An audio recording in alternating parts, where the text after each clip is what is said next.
Westbridge Performance, dito tayo, Brad, una mo makikita dito yung DC5, no, Bart, no? Ganda, no? Mugen bumper yan, chong. Puta, yung pa yung Mugen bag. Mugen body kits, paikot yan. Ayun yung mugs. Mugen Cafe. Ikembot. Integra Type R.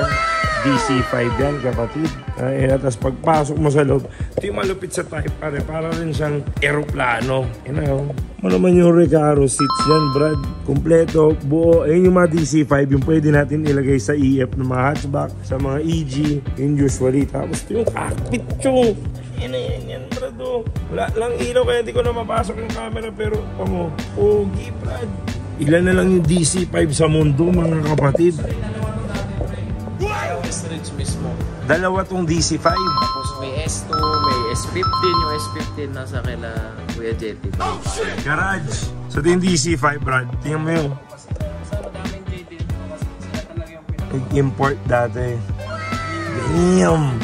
Ayun, Type R, K20 Type R yan. Yan yung interior. Sobrang simple lang.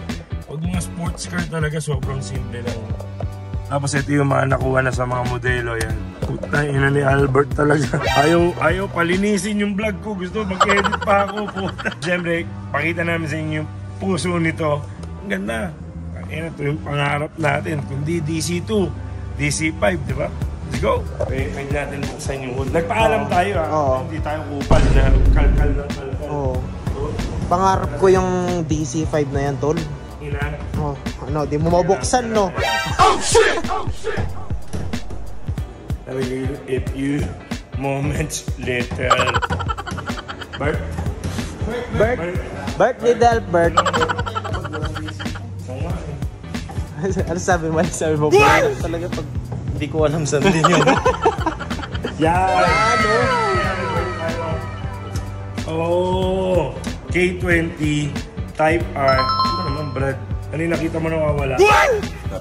Battery nga, battery. Yan yung puso ng DC5. Type R talaga. So, may pang kotse. Let's go!